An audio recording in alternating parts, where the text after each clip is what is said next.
Today we're going to show you how to do a classic wedding makeup look.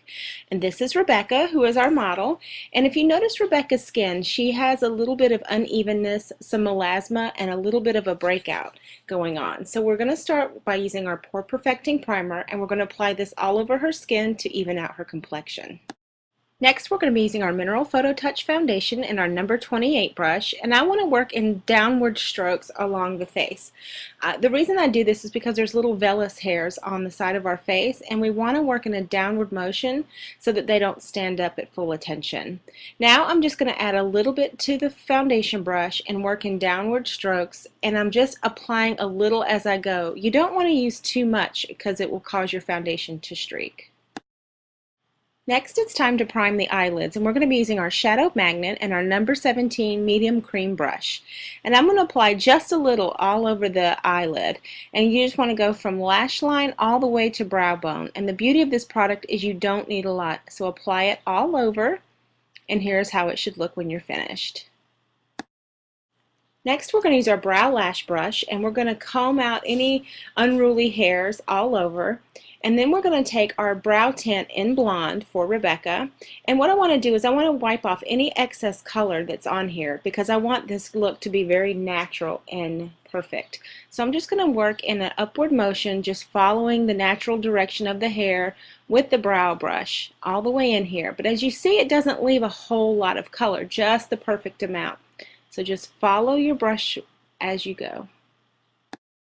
I am a huge fan of our long wearing cream blush, and I'm going to be using the number 28 foundation brush, and I'm going to apply this here all on the apples of her cheeks, all around through here. And the reason that I'm layering blush is it really helps your blush stay on longer. So I'm going to apply it here on the cheeks using a downward and outward motion, but if you want your cheek color to be richer, tap it on in a stippling type motion. And what this is going to do is it's going to make the color richer and more vibrant. As you see, we have some lines of demarcation here, so I'm going to use a clean foundation brush, and I'm just going to buff these edges in so that it looks more flushed and natural. The key to natural makeup is to be sure everything is blended. Since we're adding our cream products, I'm going to go ahead and add our Pro Lip Primer and our lip brush, and I'm going to apply this all over the lips. And the Pro Lip Primer actually is a sunscreen, so you can actually add sunscreen to any lip color using this product. It's also going to help fill in any fine lines and imperfections. Next, we're using our Mineral Photo Touch Concealer, and we're going to be using Light Peach. Light Peach cuts the blue undertones underneath the eye, and yellow cuts the red. And red usually is around our nose, and a lot of times it's really over here where we have blemishes. But to begin to cut Rebecca's dark circles, I'm going to be using the Light Peach, and I'm going to apply this all underneath her eye. And the beauty of this product is you can actually use a generous amount of this product, and it never looks cakey or too thick. Next, using our medium number 17 cream brush, I'm going to gently just tap this in all underneath the eye here. And the reason that we're going to stipple this is, if you notice, stippling gives you a little bit more opaque coverage, and it's really going to help those dark circles.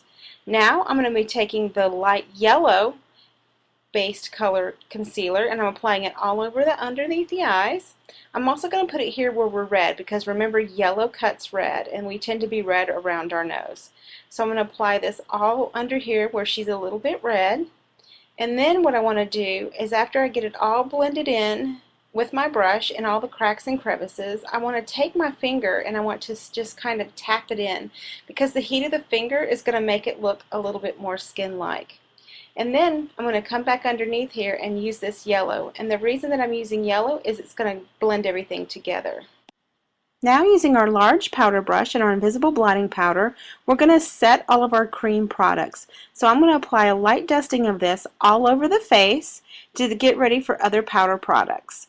We're also going to use the same invisible blotting powder with a clean shadow brush, and we're going to apply this all underneath here to set the concealer.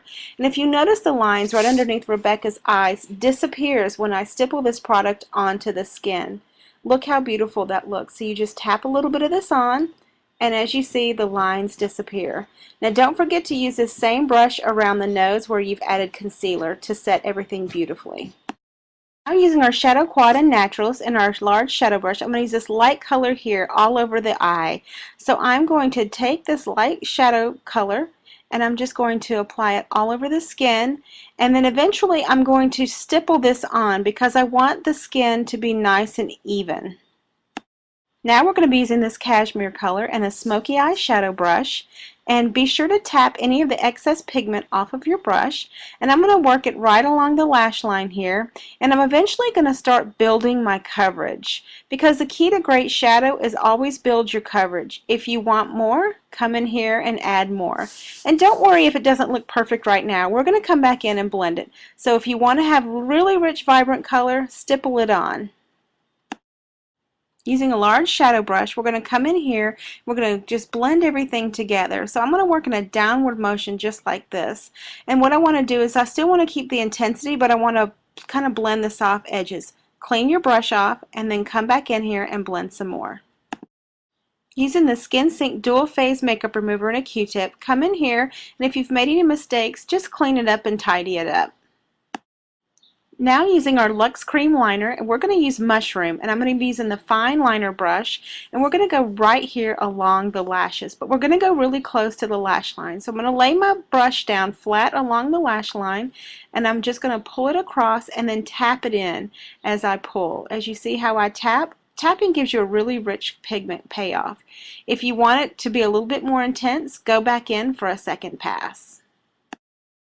Give it a real smoky look. I'm going to use this really dark right along the lash line here using this angle shadow liner brush. Tap any of the excess color and go right above the lash line, right here on top of this cream liner. And what this is going to do is it's really going to soften the edges, and it's going to look a little bit more smoky and a little bit more intentional. If you really want to make the eyes pop, wet your shadows. That's the beauty of all of the Your Name shadows, is they can be applied wet or dry. So if you want to apply this wet, apply it all along the lash line, tapping it in where you want more coverage, and look at the intensity it gives you. Next, curl your lashes for beautiful lifted lashes. Next is our Superwear Mascara in Ink. You will not find another more waterproof mascara on the market than this one. To begin, I'm going to remove any of the excess color off of this wand because I'm going to do Rebecca's bottom lashes first. And the reason that I do that is I want to use this brush, the definition of this brush, to give her some piecey lashes, but then I'm going to apply it back into the tube, and then I'm going to apply it to the top of her lashes, working very close to the lash line and lifting up. Look how beautiful that looks, and this mascara will last 24 hours. Using our Mineral Matte Blush in Flirt and our powder blush brush, I'm going to work in a circular motion all over Rebecca's cheeks. So what I want you to see is I want you to see the intensity that these blushes give. So I'm just going to add a little here to the blush brush, working in a circular motion, but look at the color payoff. The color payoff of our Mineral Matte blushes is so intense that a little goes a long way. So add a little bit more here to the other side. And then when you get the color that you want, come in with a clean blush brush and then buff out to a perfect finish. Layering cream blush and powder blush gives you blush that lasts all day. For lipstick that lasts all day, I'm going to be using our automatic lip liner in Heather. And what I want to do is I want to start out by doing her Cupid's bow first. Rebecca has great lips, so I really want to emphasize the really nice shape of her mouth. So I'm going to just kind of do the Cupid's bow first, just being sure to fill in to perfection. And then I'm going to just come in here and I'm going to kind of connect everything together. And then what I'm going to do is I'm going to fill in her entire lip using this lip pencil. Next, I'm going to take a dry lip brush, and then I'm going to take the lip liner pencil, and I'm just going to work it all into the lips, making sure that it gets in any cracks or crevices. And this is really going to help the lip liner look smooth and even. Next, using our lip brush and our lip rouge, and I'm going to be using the color Soft Blush, I'm going to apply this Minty Fresh lipstick all over Rebecca's lips. And the beauty of this lipstick is that it keeps the lips looking fresh and moisturized all day, which is just beautiful in photos. Next, using our Liquid Luster in Divine, I'm going to give Rebecca a little bit of grown-up glitter. And the reason I'm applying this all over the lips is when the flash hits her lip, she has these beautiful celebrity-inspired lips that you see on all of the red carpet. It's beautiful. And there you have your how to do a classic wedding day makeup look. Here's Rebecca's before, and here's her after. This look is fresh, it's radiant, it's just stunning, and I hope you've enjoyed your video. Thanks for tuning in.